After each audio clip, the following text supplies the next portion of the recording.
to the bold analysis, ladies and gentlemen. There is a political development, there is a developing story for the last 3 days. I have avoided it because, as you always know, I normally don't like.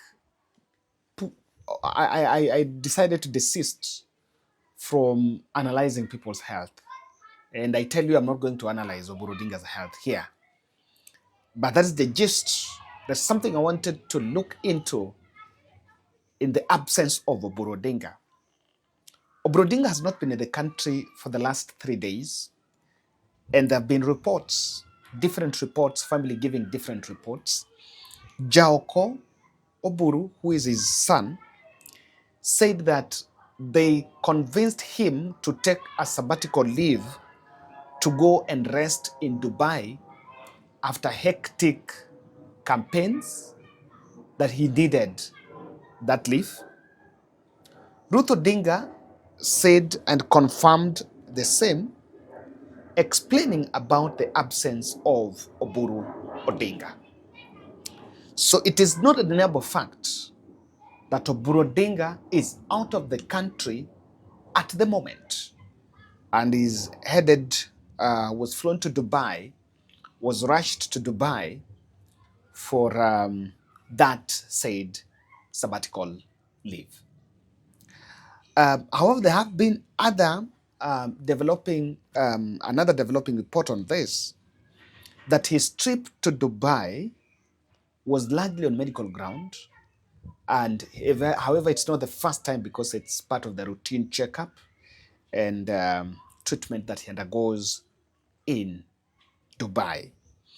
Of course, this has captured the country, because even before Raila was pronounced dead in India, he had spent some considerable time in Dubai hospital before he was flown to India for further medication, but God took his life. I've seen this. For me, my focus is on the fact that whether on sabbatical leave or medical ground, is the fact that Oburu Odinga is absent at the time the ODM party needs the party leader for political messaging, for a political voice in the coming by-elections. I only have some two confirmed reports on his flight, some two developments that has come from that some other 4 senior officials, state officials, also flew to meet Oburu Odinga in Dubai. And he's not in Dubai alone, he's also with a clique of some ODM MPs, some ODM leaders. And the flight is part of the wider consultation to meet Oburu Odinga on the fate of the broad-based government that seems to be on its deathbed at the moment. The other people who flew with who also joined Oburu is inner circle of some family lawyers both from, of course, Raila family, the larger Oginga Odinga family, were also out to iron out some very key family business dispute that risk splitting the larger Odinga family. And he said this meeting had been brokered by some friends of Odinga family who are also wary of the fact that they needed to iron out the public differences. Remember, Oburu Odinga had made it public that he was wary that there was some business disputes, some family, not a dispute per se, but there was something they were supposed to discuss with the late Raila before he died on sharing the Jaramogi properties and probably some of the wealth to their family and of course their children, because they doubted that if it was not addressed, while Oburu and Raila enjoyed some cordial friendship, but that is not transferable to the children, and the children will be engaged in some sort of conflict over this matter. And so this is a matter that was also has also been part of this meeting, and it will probably be roped in at some point because they also had some business issues on KRA, something around that, that will also be addressed at the right time. So there are three other axes on this meeting. The first one is on settling the family dispute. Remember, Winnie Odinga came out publicly and shocked the nation when he confronted his uncle or her uncle, the uncle telling the uncle that he's not comfortable with him as the party leader. This also entails, or part of it, oh my goodness, I'm just seeing this. I had put it down, but I had missed it, is on the ODM leadership role. It's big. The ODM leadership role, insiders are saying that what Winnie said is just the tip of an iceberg. Really, Raila family are not comfortable with everything going on. And the case that was taken to court by Tabitha, who went to court to challenge and gave Oburu Odinga 30 days to vacate his position as the party leader or not, or probably face some sort of an impeachment or a litigation, is really, the intelligence here is that it must have come from in Raila family. Remember, even as the dispute on the party leadership comes out clearly, Mama Ida has kept mum on this matter, and it's not standing pretty well with Oburu Odinga family. It's Raila who was called Raila Odinga. Oburu is Raila, Oburu Odinga. Odinga is the name of the father. Oburu Odinga family, in terms of how this was supposed to be addressed. And I've seen George Aladwa proposing that ODM party should have 4 deputy party leaders so that Winnie Odinga be put as the deputy party leader, or for it to have 2 deputy party leaders, or 2 party leaders, so that Oburu Odinga will be party leader and Winnie Odinga will be a party leader. I don't know. I don't know how that would be, but my focus is on the fact that the party is lacking its party leader at the point they need the party leader most. And I've seen John Badi also coming out saying he wants to take the Luo nation to Canaan. Ni unyocha wawito jatendwa manobedo TRIP kendo manyocho gai maroganda Luo kendo marogando nagi kendo pod litwa nyaka sani kosok litnu. Ang'eyo ni ji mang'eny osewacho osepenjo ni to ere ng'ama ne rwak wuoche Raila, ni to ere ng'ama ne kawo ludh Raila. Adwa nawachnu kawuono kachung' e chuny sori ka odiochieng' ma kawuono ne wuoche Raila to dongo, wuoche Raila to pek, onge ng'ama nyalo donje. Nikech mondo idonje wuoche Raila chuno ni nyaka kuong tweyi kamiti higa 9 to ka ikora ne twech ok adwa notweya higa 9. Mondo irwak wuoche Raila chuno ni nyaka idhi exile e piny mar Norway, to an bende ok aikora weyo nyithinda gi chiega ka gi jodalawa ni pod adhi exile e pinje mamoko. Mondo irwak wuoche Raila chuno ni nyaka ichung' karibu dibich kimayie maya kura. An aonge gi thuolo mar chung' higa 5 ni maya kura. An adwaro ni ka chung' higa 1 takawo tadigo kaka kawo pile pile. Hello? Mondo irwak wuoche Raila chuno nyaka goyi gi tiagas Bunde Baye Street. Ok ang'eyo ni nitie ji adi moikore ni mondo bunde obagi. Omiyo an ok abi rwako wuoche Raila. Tabiro kawo wuochena mang'iewo e duka moromo gi tienda, ema biro rwako taterogo joluo kama nang'eyo ni Raila nyodwa noteri e joluo ka sama iterogi ochopo. Awacho ne jowa maparo ni telo mar pinyni noweyo n'oganda moro. Adwa ni nyaka ging'e n'oganda koganda nigi ji eigi man gi paro maliw, man gi rieko maliw, kendo man gi chir manyalo telo ne Kenya. Adwa nanyis oganda moko maparo ni telo kata ne ODM kata telo ne oganda ni mana ni e kona moro ni nyaka ging'e ni konde ka konde, gwenge ka gwenge nitiere joma bonyuol mabe nigi rieko maliw manyalo telo ne oganda. Omiyo an kabiro ka tadwana wachnu ka jokarungu gi joma ni sori kaka wuono mawinjo dhok mawacho ni an aikora mar rwako wuoche makono uno mondo ateru e piny mar Kanan manyocha Musa marwa miluongo ni Raila Odinga nochako wuoth katerowa. Things are not easy, guys. Things are not easy.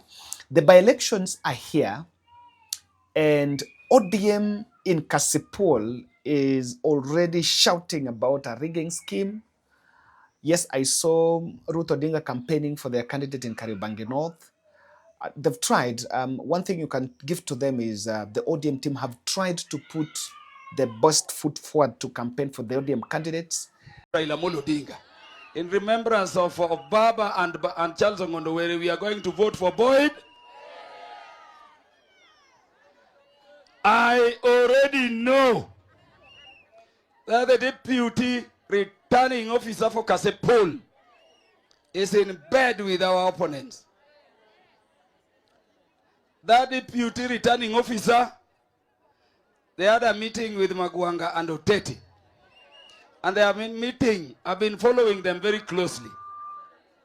I may not say that you leave Homa Bay now, but don't handle this election in any way other than going by the will of the people of Kasipul during the election day. Yodala wanyise koso kanyise. Benda winjo ni you are preparing presiding officers list. You are doing a list of presiding officers who are people on the other side. We are auditing that list. We are going to tell you who is to be removed.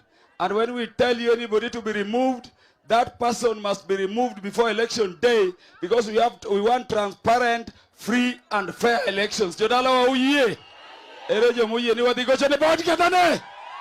Asai magwedo ji ogwedu, wabiro bedo kodu. Ay! Meet kosok meet! Wadhi mbele kosoke kwade. Ere jo moero Raila Odinga. Ere jo manetho. Ere jo manetho ma Raila Odinga litnege. Not to shame Baba, of course, that is their part of their slogan. But they've tried in terms of that. Looking at health issues and doubts on Oburu Odinga at this point, it goes back to the question that comes up is this. Should Oburu really, does Oburu have the range, the capacity, capability to take the party to the next level? You know, even in politics, there comes a time that you leave it. I like footballers. Footballers can even retire at 26. The other day I saw one academy player of Man City actually retiring at 26. Akipata hawezi. Yes. So politicians would want to stick until 140. There is a very old man from Uganda who still wants to be an MP. There's a very old president here from Cameroon, still vying. Look at Timudu. So in politics, they don't resign. They don't retire. I think those who had been asking for early retirement of Raila probably were right based on his medical grounds. Why I think what ODM must do urgently is this. They must put their stand very clear on Ruto deal and avoid fence sitting.